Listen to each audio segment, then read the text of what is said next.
Hi again, everybody, and welcome to Canadore College in North Bay, Ontario, the gateway of the North, as it's called, on the shores of Lake Nipissing. In fact, we are in the North Bay of Lake Nipissing. That's how this place got its name. Also the home to CFB North Bay, and it's the legacy of that base that the city is building on in its efforts to diversify.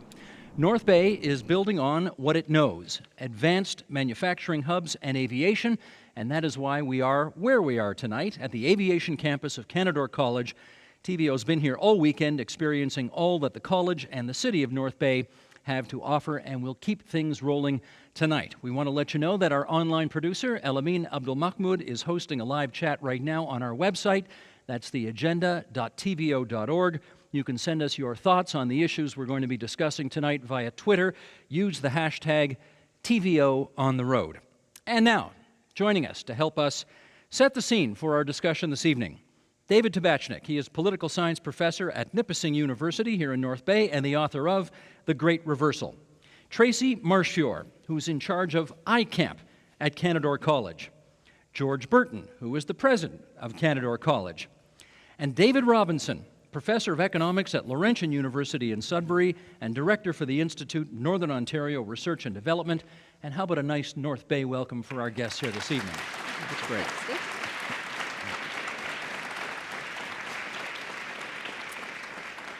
For people who live outside Northern Ontario, you may not know there's a great rivalry between North Bay and Sudbury, particularly on the ice. So, David Robinson, I'm still trying to figure out how you got booked for this program, but it's okay. We're glad to have you here.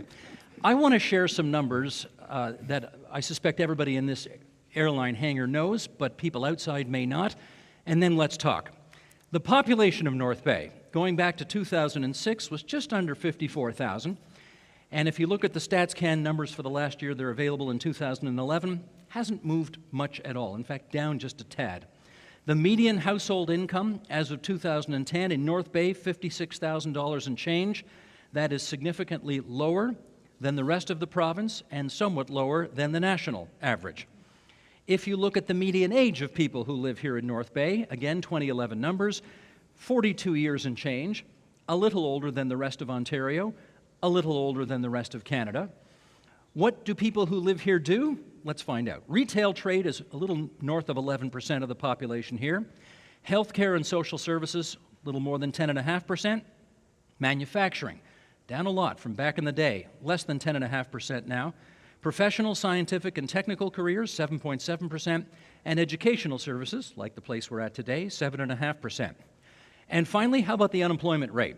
In northeastern Ontario, of which, of course, North Bay is a significant chunk, 8.3%, which is higher than the provincial average and higher than the national average. All right, those are the numbers. Let's find out the story behind those numbers. David Tabachnikov, you want to start? What leaps off the page to you and says, here's what's going on here? Well, we can look at the population and say it's been fairly stable, and that's the way it's been for many years, around that 55,000 people mark. And it really reflects North Bay's history. North Bay is not a boom and bust city. It has been stable ever since its founding. But if you look a little closer at those numbers, what you see from in-migration and out-migration is that we have in-migration from the rest of the North, whose population has decreased by quite a bit more, about 1.4%. Our out-migration is about equivalent, but they are going south. So we have people coming from the surrounding northern regions into North Bay, sustaining our population, but then we are losing people to the south and central Ontario. So there is a story there, and I think that also probably explains the age difference. The people that are leaving are younger. The people that are staying are older. They have always said, George, that Northern Ontario's most unfortunate export are its young people. Is that still the case? Well, we do lose young people to out-migration. That's just a fact. We're not unique in that respect. As David said, it's a trend worldwide that young people are migrating to larger centers. And definition of a larger center depends on your origin. We are trying to change that trend here in North Bay with some of the activities that we've engaged around economic development and helping the industrial base reform itself or morph. We know that all cities have to redefine themselves from time to time. And I think although North Bay has been stable for a number of years, we're at a point now where we need to define what type of city we want moving forward into the future. over the next couple decades? And I think that's the real question for us as a group of citizens to answer. All of which we are going to talk about tonight. Tracy, the Great Recession, which started, I guess, about 6 years ago now.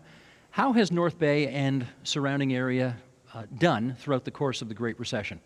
I'd have to say that the North Bay area has fared fairly well. It's not that we have not been affected by the recession that occurred around 5 years ago. We've certainly had bumps along the way.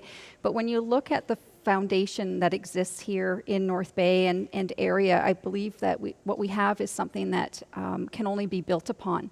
So while, again, Steve, while we have seen some negative impacts from that recessions, I think going forward we've got a foundation that we can build upon. David Robinson, I know it hasn't been boom-bust here in the way it has been in other places in Northern Ontario, but I did note, I think about 40 years ago, the population doubled here in a very short space of time, and now it's pretty much the same. What's the story The there? population in Northern Ontario as a whole, and North Bay as well, peaked in the 70s, has been stable since. If you want to think about boom and bust, actually, Southern Ontario's been having the bust. Northern Ontario's actually been shockingly stable through this period. So it's not a boom-bust economy, even though we tend to think of it as one.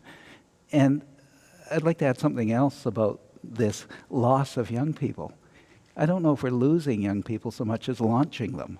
It's a great place to grow up, and kids want to come back. They want to bring their kids back here and raise them in northern towns, which suggests to me that it's pretty successful as communities, and it might be the kind of community that people want to move to eventually to get away from all of the ills of the big cities.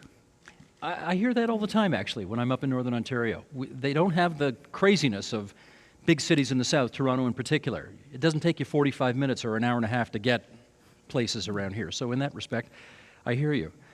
George Burton, we are surrounded at your college here by millions of dollars worth of beautiful, impressive aircraft. And some smart people on the TVO crew put the TVO logo on some of these aircraft, and I don't want to give the impression that we have our own Air Force now, but maybe you could talk to us about the importance of aviation in North Bay and its history. Well, this is a great year for us. This is our 40th anniversary in aviation training, so we have a deep heritage in supporting the aviation industry, not only in Ontario, but across Canada and around the world. We have some 3,000 graduates in the workforce that have gone through a number of our facilities, and this is our latest. We're very proud of our heritage around aviation. We are known as a leader in maintenance and repair around the world. And so it just goes to show from a small community like North Bay, with the right technologies and the right structures, and this one being one of them, that we can produce a world-class workforce that are sought not only here locally in North Bay by our aerospace partners, but from companies around the globe. So I think the geography of where you're situated now has diminished as the technology evolves. So we can do it here in North Bay. There's more that we can do in the aviation field. We're moving aggressively in that direction. And I think we've got a really solid foundation, and we've proven ourselves again on the world stage. And Tracy, again, for people who may be outside the region and not know the story, during the Cold War, this city was a big deal, right? You want to tell the story? I think I might have to pass on that one, Steve. Who wants to? David, you want to go for that? Well, I mean, we have a NORAD base here, and I think at one time, what's now called 22 Wing had, I think, 2,200 military and civilian employees. That's down to about 750 people now. So there's been a substantial decline. But this tells part of the story about this city. The end of the Cold War. North Bay had little control over that occurrence, and in turn, the base's relevance declined, and we've seen employment at the base decline in turn. So I think the point there is we don't have control over many of the events that cause changes to our employment, and this is one of the things I think we're talking about here. Can we be masters of our own destiny when it comes to jobs? Maître chez nous, lest we use that expression. Different circumstances. Okay. Let me go over here because I want everybody to meet Deborah Robertson now. Deborah is with the North Bay and District Multicultural Center. And welcome to the hangar, first of all. Thank you. Nice to meet you. What do you guys do? Well, we're funded by Citizenship and Immigration primarily, and we offer settlement services to newcomers to the area. So that is a very broad term, and what does it mean specifically depends on the client. The client could have any number of needs. So a very new newcomer would need things like a SIN number, an OHIP card. If they're a family, maybe getting their kids in school. There's also a more social piece, a more community connections piece, and we try and help with that too by organizing events where people can network and increase their chances of meeting professional networks as well as social ones. I'm going to take a wild guess here that you're not from here originally. I'm not originally from here. You're right. Where are you from originally? I'm from England, South England, yeah. How'd you end up here? The short answer is I married a Canadian. He was born in North Bay, and when we married, we decided to start our life here. We didn't meet here, we met in Toronto, but I was previously living in London, he was living in Toronto. We decided that we both wanted a smaller city to start a family in, so we moved up here. You were living in London, UK? England, yes. That sounds like quite a transition, wasn't it? It was. Yeah.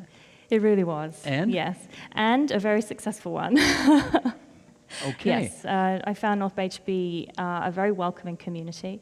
I've been very fortunate in the people that I've met and in the job that I have.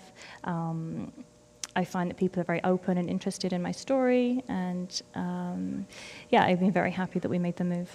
Is it your job to try to convince people to move here? Not exactly, no. We work more with the retention when people have decided to move here. The city of North Bay has works on initiatives to try and bring people up to North Bay. They do that primarily with an immigration portal, northbayimmigration.ca. It's a wonderful website. Actually, we've just helped them put up newcomer testimonials onto the website so that people interested in moving can hear newcomers say in their own words how that move went for them and how successful it's been. And give us a sense of where from around the province, country, world, where are people from who come here? From around the world, they come from, our top 3 countries would be China, India, and then a close third would be the UK and the USA. Okay, having said that, I looked at some of the stats this morning, and North Bay is about 92% white, about 6%, I think, Indigenous Canadian, Okay. and then just a little wee bit of sort of everybody else. Yep. So obviously, people down south, for example, who are accustomed to living in a city where half the people are born somewhere else in the world, are asking, is this place really all that welcoming to people from other places? What's your answer? Again, the short answer would be yes. Nobody has come into my office. I've worked in the North Bay Multicultural Centre for just over 5 years now, and we really haven't had to deal with those kinds of issues. We have a wonderful group of volunteers, which kind of proves how welcoming the community is and how they want to get involved in welcoming people to North Bay. I don't think that while those issues always will exist, I don't think that they are very prevalent here. I presume you need immigration because people from within the province or within the country are not really moving here. Is that right? Well, it's growing. Yes, we need it for all the reasons previously mentioned. There's out-migration, there's baby boomers retiring, and in general, the population of Canada is falling. So yes, we need, for all those reasons, we need people to come here. Yeah, for sure. And what's the best part about living here? Best part of it, there's things to do all year round. We've got the lakes, there's a ski hill, golfing in the summer. It's very family orientated. It's a wonderful place to raise your children. Yeah, just a very friendly, welcoming community. Good. Deborah Robertson, we thank you for being in that chair and answering some of our questions here today at Thank you. Canadore College. Thanks so much. Okay, let me come back here for the rest of the gang. And oh, you've got my script. I might need this right now. Thank you. It was in safe hands, wasn't it, while I had it with you? You were taking good care of it. Thank you. Let's get back to our discussion now with David Tabachnik, Tracy Marshfjord, George Burton, David Robinson. And I want to pick up just from where we left off over here, which is, of course, every city has issues. Every city has problems it has to deal with. And let's just get a cross-section here. David, to you first. What do you think the biggest issue facing North Bay is today? I think I tend to think in terms of where are the opportunities for it to develop. And I think the city's actually doing a really good job of building on the base that it once had as the gateway to the north. It was the gateway to the north because it was supplying the towns and the mines and the forestry operations to the north of it. One of the things that came out of that is it has engineering firms and manufacturing operations in order to supply other communities, and those have developed into export operations. They've also been the basis of the aviation industry that's come out of it. So it's actually, in some ways, the most industrialized, modern industrial town in Northern Ontario. How it builds on that is its biggest challenge, and how it supports the development of the region around it, because of course it is a service city. It's a city that provides a support for a very large area to the north, to the east and the west of it, including an agricultural area that's developing as climate changes. And so a challenge for the city is to provide some leadership and help those small communities that don't have the capacity develop so that the city itself can take advantage of their growth. David, please. If I can just sort of add to that, I'd like to just point out the obvious here. We were talking about the population of the region and of the city. The province has grown substantially, while we have not, and in fact, some areas have declined. I think the province over the last 5 years has grown by about 6%, and tremendous growth, of course, in places like Toronto and Ottawa.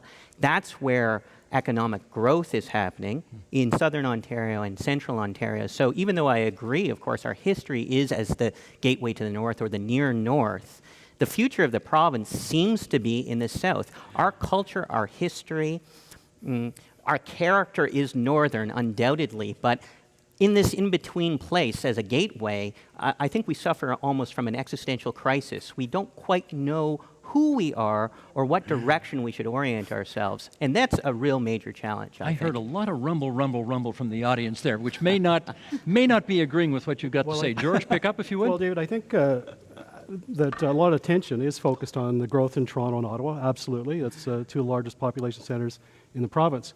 But I do think that the gateway aspect does have a very bright future from where I sit.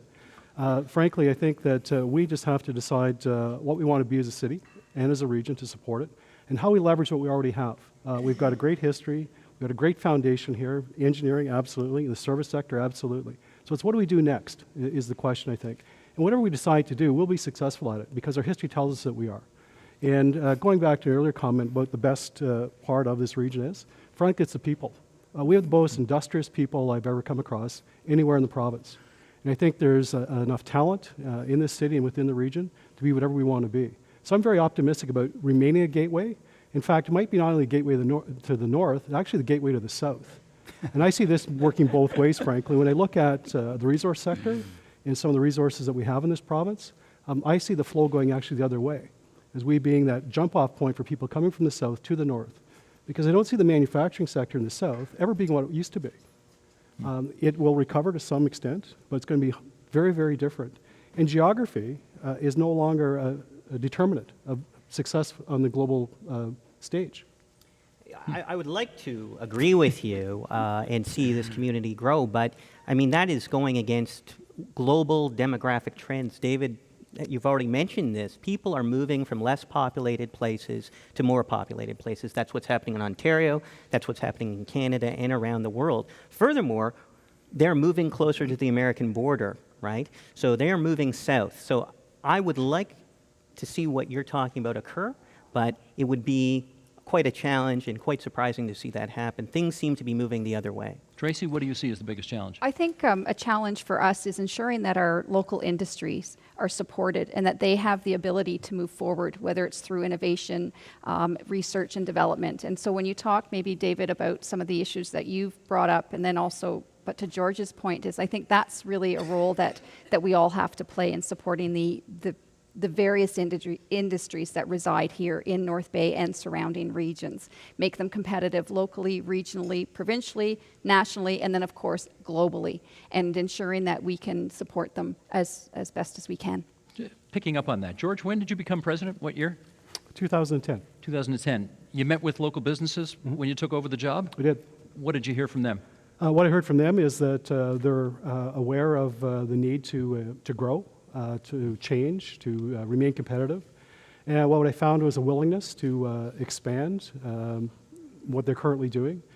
What they don't have, and part of our solution we brought, was access to some technologies. Because we're always fighting against the scale issue. And your point's well taken around major trends.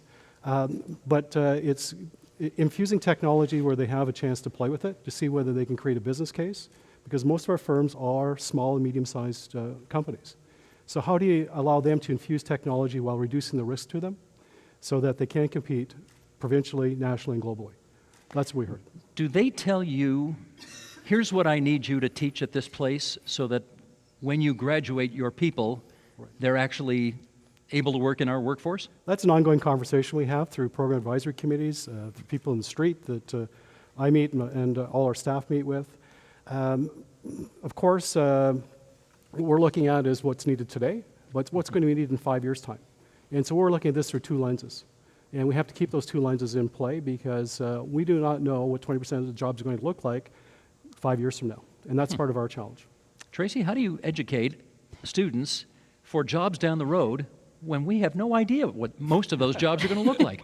I think we have to look then at giving them some basic skills in their ability to look at things through the critical and creative thinking atmosphere, and really giving them those tools so that regardless of what they're faced with when they get out immediately upon graduating, but then also down the road as things change, that they're able to deal with those changes as well. And I think that's how we address them. We can't foresee too far into the future, but we can certainly prepare them so that they're prepared. I want to pick up on your comment a moment ago about climate change, because I guess for most people, climate change is frightening. But does climate change, if the Earth gets hotter, open up some possibilities up here, and are people thinking about them and planning for it? I'd say there's not much planning going on. Yes, there are some opportunities. The two big things is that agricultural production is going to expand. And the other one is there will be a massive transformation of the forest industry across Northern Ontario. Environment Canada is basically predicting mixed grasslands all the way from Manitoba to James Bay. In 50 years. In 50 years. But that means those trees are going to be dying off. They're going to be subject to insects. They're going to be subject to disease and fire.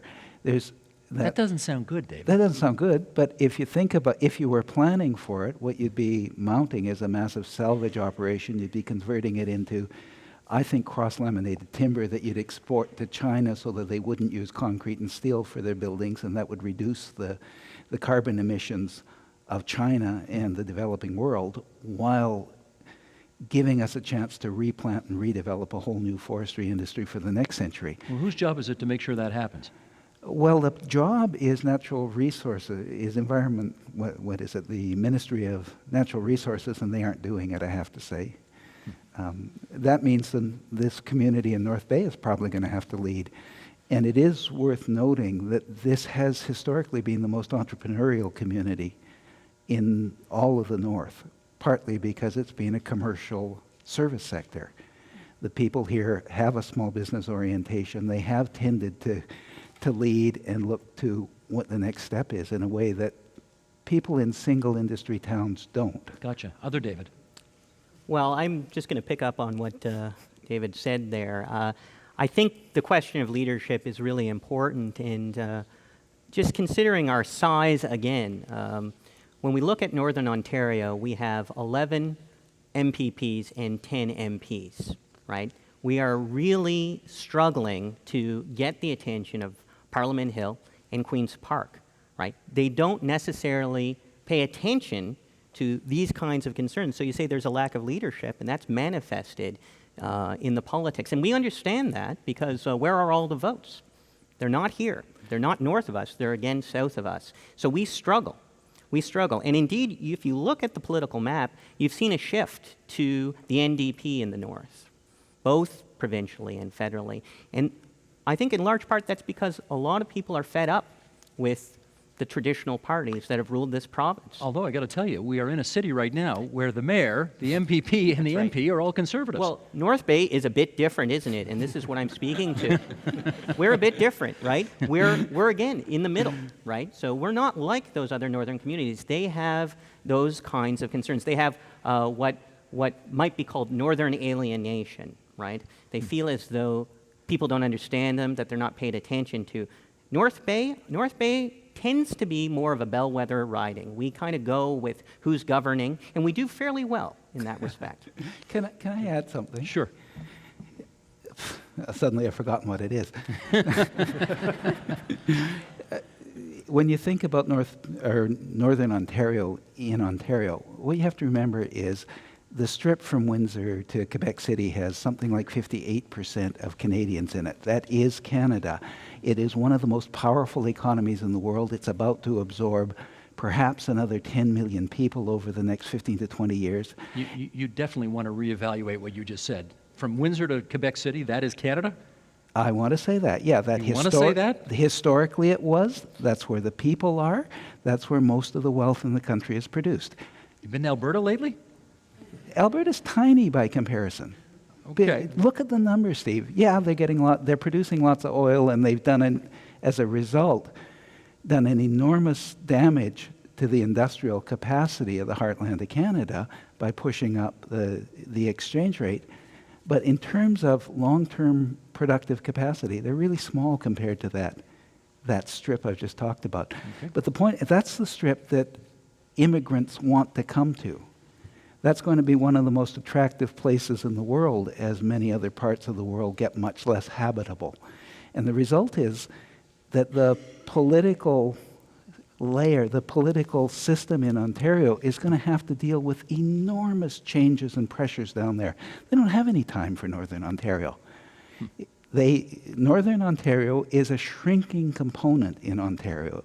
The land isn't getting any smaller, but as a share of production, as a share of population, it's getting less and less important. And we in the North have to recognize that. It'd be really nice if they just say, go your own way, get out of the way so we can pay attention to our own business. That would help. George. I'd just like to pick up on that. The political landscape, as you described it, absolutely. But I like your last comment, asking the politicians and the parties to move out of the way. Because I'm a firm believer that our solution is not going to be found in politics, because that's not going to change. But I do think it's in the hands of the individuals, the citizens of the North, to take our destiny in our own hands and move it forward. What does that mean? Well, I think that we need to have a political framework that allows us to maximize the opportunities, to create opportunities without hindrance. Separate province? I'm not saying a separate province, but look, I think that... It would be passing ironic if Quebec finally managed to get it together and now, well, never say never. and now we're going to split our province in half? Never say never. But I do think that a lot of the decisions made are made within the southern context and really don't fit well in what we have to have happen here in the North. So recognize the difference, give us a framework that allows us to recognize the difference, and let us get on with our business. David? Because I do think, just one last comment, that around in-migration, it's all about the jobs at the end of the day and opportunity for people. And whether we're in that corridor that has been described by David on my left, really doesn't matter in the northern context. Allow us a framework that allows us to create opportunity for families and individuals to earn a living. We'll be fine. Well, I really want to pick up on, I'm a political science professor, so I like this idea that you have here of a separate province. In truth, it's just not realistic, right? It's part of the long history of this region. In fact, I think North Bay was the city where the Northern Ontario Heritage Party was founded in 1977, right? So this was a movement. I think the party went out of business in the 80s, and it was reformed in 2010. I think it got 634 votes in the last election, right? But people feel strongly on this issue. I don't think it's realistic. And I want to point out one more thing about the politics of this region, okay? In the last Electoral Boundaries Commission report, it was decided that federally, Northern Ontario was going to be able to keep its 10 ridings. In actual fact, if you strictly use the formula, we should have 8 ridings. So just by representation by population, we are overrepresented already. There is a sense of regionalism already built in the system. So that our political system is very strange. I wonder, how can a riding like Canora, which is basically the size of Germany, be represented the same way as a few dense blocks of downtown Toronto? But that's what the system we have. Yep. Our electoral system does not do a good job representing this region at all. Okay, hold that thought because I'm going to do some business here. Sheldon, I'm on the top of page 3 here where we remind everybody we're at the Aviation campus at Canadore College in North Bay, Ontario. We are live streaming and live chatting this event right now on our homepage, theagenda.tvo.org. You can also reach us and weigh in with your views on the subject of the evening using the hashtag on Twitter, TVO on the road. And now I want to introduce everybody to another guest, and I'm going to come over here to talk to her, Chief Mariana Cucci from Nipissing First Nation, and we're happy to have you on our program tonight as well. How you doing? Thank you. Yes, I'm doing fine. Well, there may be an impression, I suspect most Canadians have, of life on a reserve as being quite desperate, and from everything I've read and heard, Nipissing First Nation is different than that image. Can you fill in some of the blanks for us? Sure. Nipissing First Nation, we're bordered between two towns, North Bay to our east and Sturgeon Falls to our western border. We're very fortunate to be where we are. We have a large land base. So often I wanted to get into this conversation. Which part of it, Chief? Well, the fact that these are our traditional grounds. And, you know, this camp, this aviation, the airport where Nipissing and University, Canadore College are located, those are part of our traditional lands as well. We've lost a lot of our resources to Southern Ontario.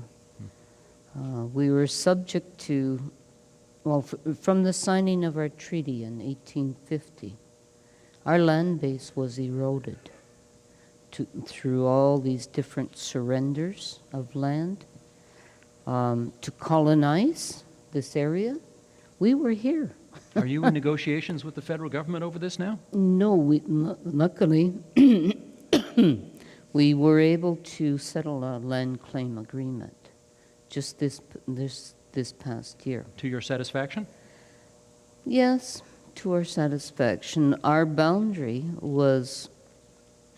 should have been, this is our western and our northern boundary, 106,800 acres were cut off of our land base.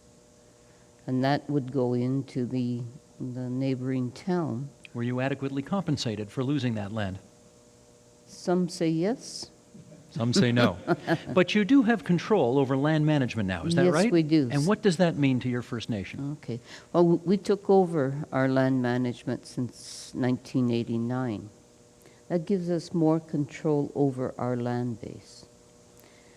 Too often in the past, when we were under Indian and Northern Affairs Canada, that's where our land base was being eroded. Under our land base, our land management regime, now we have control over our land base. We're able to enter into partnerships with our neighboring municipalities. So more in control of your own destiny then, in some respects? Yes, it is. You know, we are now, we've been able to establish our own laws. We established a fishing law. We established a financial management law. Well, you have your own constitution now, do you not? Yes, that's right. I was just getting to that now. You know, we were fortunate to have we call it the Chinook Nagawan, which means the big law, and that was passed in January of this year. Just this past January. Yes. And what's the significance of that in your view? Very significant. It enshrines in a very readable document. It's not gone over by lawyers, and with all the whereases and wherefores and notwithstanding clauses. It's plain language, and it sets out who we are as a people. It sets out the rights of our First Nations members. It sets out how we're going to control ourselves or govern ourselves, and it sets out well, the authority to make laws. Also, there's a great accountability in there to our membership. And we promise to, and we've always been an open and accountable First Nation since we've taken control of it. Do you think there are lessons for other Indigenous people living in Ontario from your own experience? Yes, there are other First Nations who are coming to our First Nation, and they're asking about our experience in passing our Chinook Nagaywan. They want to know what processes we used, how we ratified our agreement, and what our agreement says. And, you know, our advice back to them is that it is important to have a constitution, to shore up our laws, to encompass the future laws, and to guarantee to the membership that open and fair accountability. And one last thing, Chief. What do you think your First Nation needs to be even more successful than it is today? Well, I think if, you know, luckily we're backing away from Indian Affairs more and more. The federal department, you were saying? Yes, the Yeah. federal agency. We need to have them stay out of our business more. I'm very, very upset. There's a bill before the House called Bill C-10. And that is, it's the Contraband Tobacco Act. Mm. Now, over the years, our entrepreneurs have taken over a fair bit of employment on Nipissing First Nation. Now, what this act is going to do, it's going to criminalize our businesses and our business owners.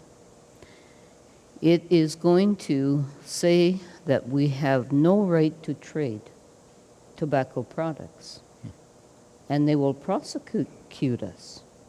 And that, you know, that is something that we were traders before the Europeans arrived here. We traded our fish, we traded in tobacco, a wide variety of trade goods. They want the money from the taxes, though. Pardon me? They want the money from the taxes. Yes, they do, but, you know, from our point of view, they've taken enough. You know, all of our resources, so many resources have been extracted from our traditional territories, and it's gone to the south, it's gone to the government, and they always say that, oh, we give the Indians so much. And they don't. They use it up in their bureaucracy.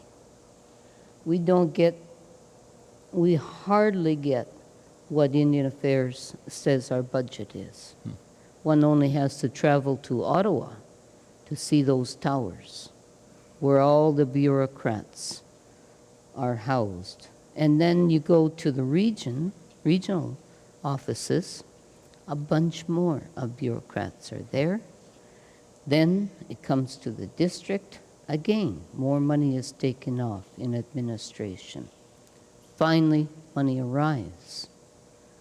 And, you know, it's a pittance from what the federal government tries to portray to the general public.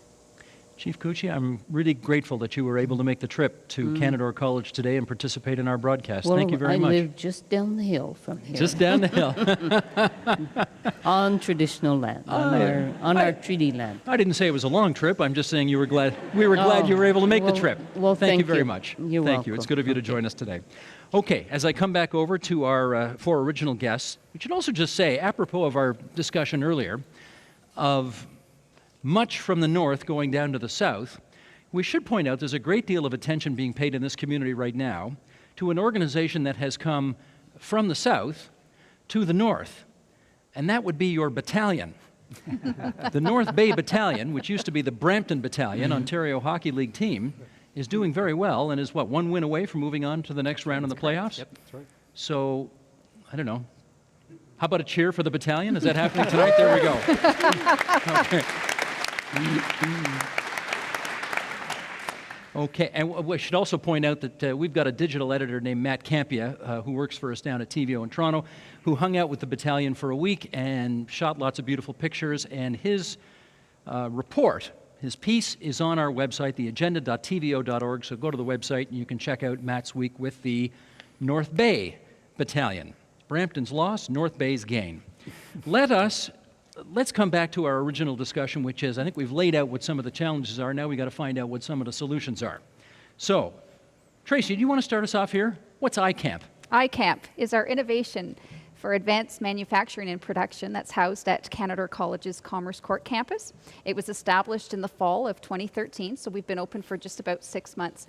But it really is a space for industry to come in and to try new things and experience new equipment, new software, anything that might help their businesses become more innovative and also to access research and development dollars. And it really has proven to be a really strong supporter of our industry partners. We've had a really good uptake, and we're pretty excited about it. So if it works, what happens?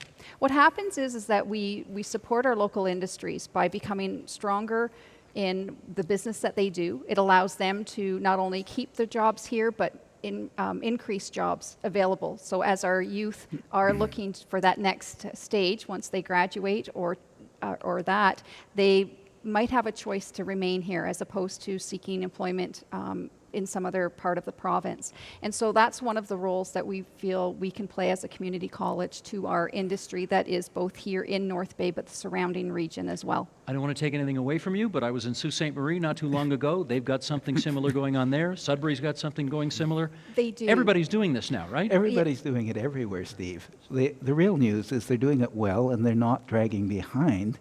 They're keeping up with the progress right across the province. Canada is actually doing pretty well in this kind of innovative development. We haven't done as well as we might, but we're doing very well relative to most countries.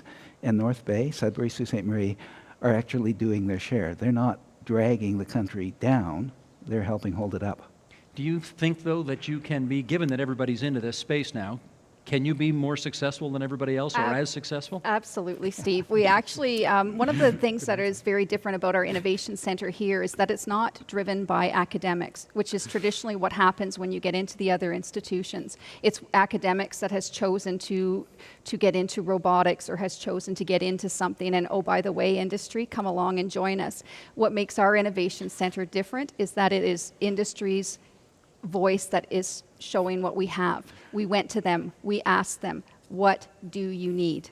We didn't tell them what we wanted to do, we listened. And from that, that's what we have. So we have housed in some 3D printers, we have 3D scanners, we have 2 robots, we have a 9-axis CNC machine, and we have software available in 3D modeling and SolidWorks and Mastercam and some other things to support. And that's as a direct result of what industry has told us.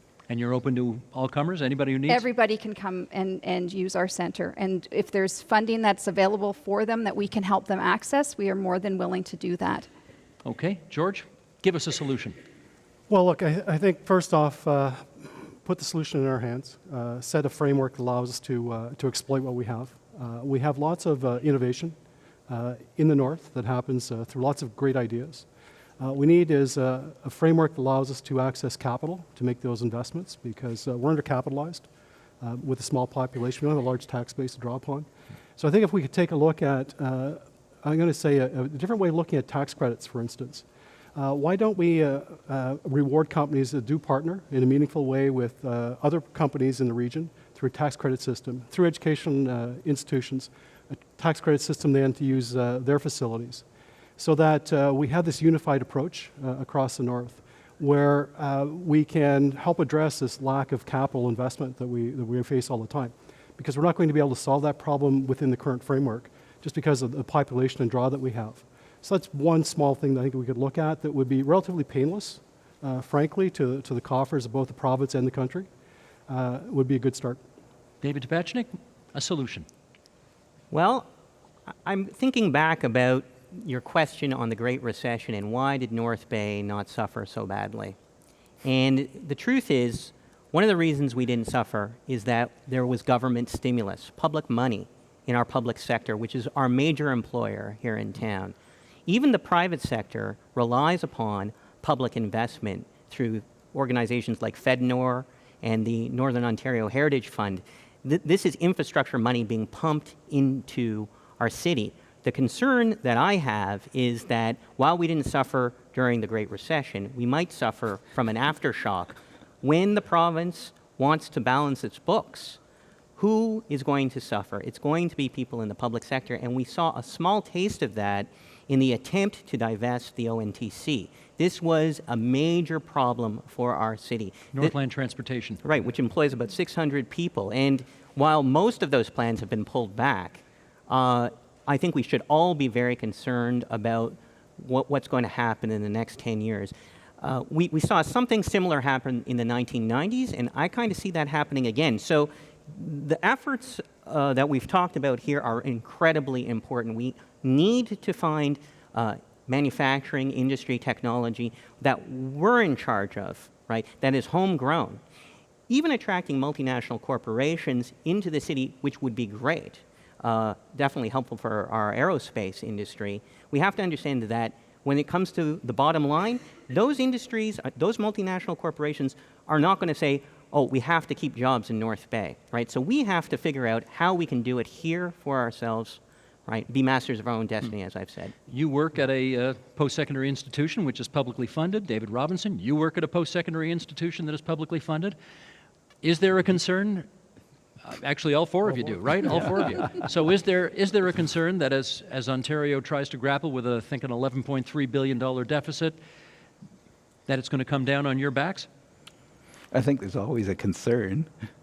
I wouldn't expect it myself. I think that particularly the post-secondary sector is contributing a lot to the development and if you want, the retreading of the northern economy, and is working really hard to take a bigger part in that. All right, let's go back here into the audience. I'm happy to introduce a guy everybody in this room knows. This is Al McDonald, the mayor of North Bay. And, oh, you got it. Okay, I can't remember the last program we did where any politician got any applause at all. So you're already ahead of the game. All right, you've been hearing our discussion tonight. What's going on with the city right now that you think has allowed it to weather the Great Recession as basically well as it did? A number of key areas. A lot of people don't know that we have 65 mining companies right here in the city of North Bay, and they deal right around the world. So for an example, Redpath is headquartered in the city of North Bay and has 5,000 employees around. So the mining sector is doing poorly right now. The public sector is taking a bit of a hit, but we're diversifying our economy. So we're looking at different ways that we can grow our economy.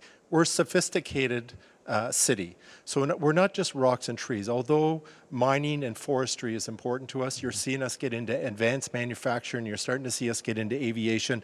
We, as a city, have invested $6 million in our airport industrial park, where we're trying to attract that sophisticated economy to the north.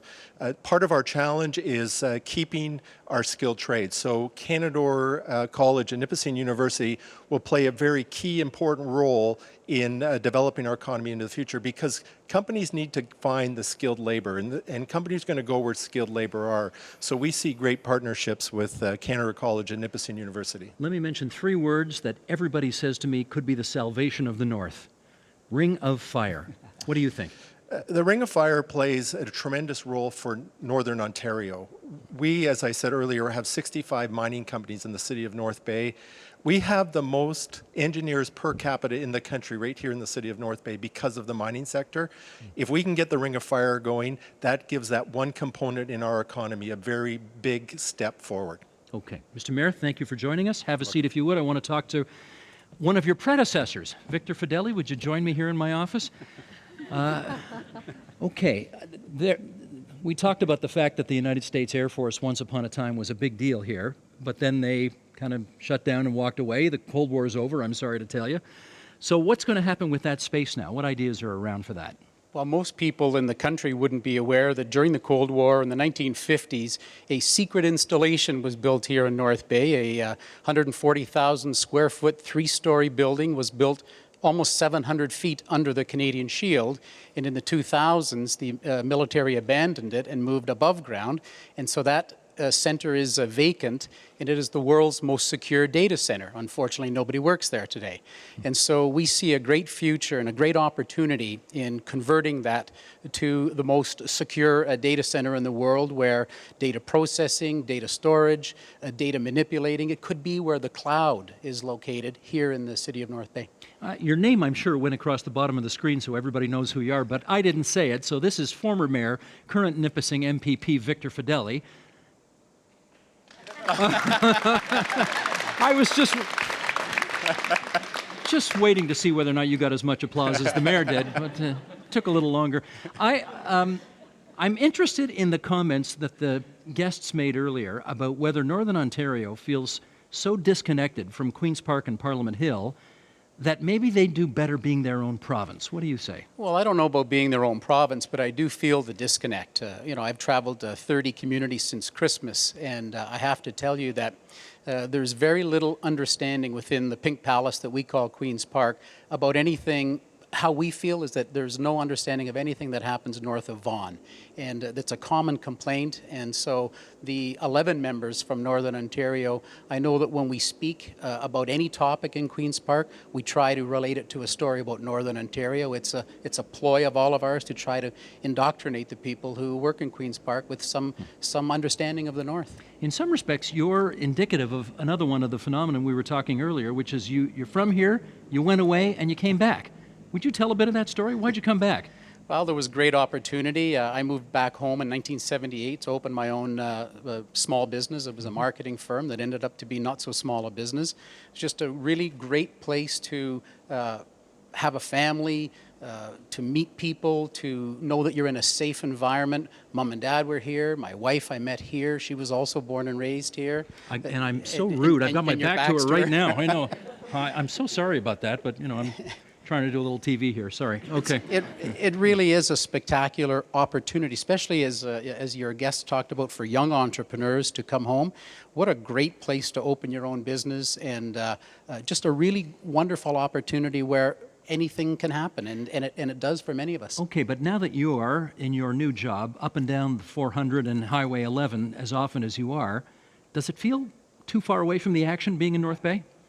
We're the closest community in the north, the closest large community in the north. I'm sure in Timmins or perhaps Sault Ste. Marie, especially in Thunder Bay, they would feel right out of touch from Queen's Park. We're at least a little geographically a little closer, but our voices are all equally not heard in Queen's Park, and that's why the 11 of us stand and really do speak as loudly and proudly as we can about Northern Ontario. Gotcha. Thank you, Mr. Fedeli, for joining us. I've got 2 minutes left in the program. Jay Aspen, can you stand up for a second? Here's the third Tory of this Tory trio. This is Jay Aspen. Who, did they call you Landslide Jay? Avalanche Aspen, actually. Avalanche Aspen. That's because you won last time by 18 votes. 18 votes. Actually 15, and I improved my plurality by 20%. Because they recounted and you got up to 18. Right. What do you think being surrounded by all these airplanes here? This is your thing, isn't it? I think it's fantastic. In North Bay, you look at the years, every 50 years we go through what I describe as a paradigm shift. Started with the railroad, came with the defense, and now I think we're about to have a shift. And I think it's aerospace. And that's why I moved to become vice chair of the Aerospace Caucus. That's why I got an aerospace forum together that had all the chief companies in Canada last year. I think this is a growth industry for this city. We as a government are focusing in on aerospace. We're going to spend a lot of money over the next years, and I think we're positioned for it. I appreciate you joining us today. Thanks so much. Thank you, Steve. I'm going to close off the broadcast now. Thanks, everybody, for joining us today. Support Ontario's public television. Donate at tvo.org.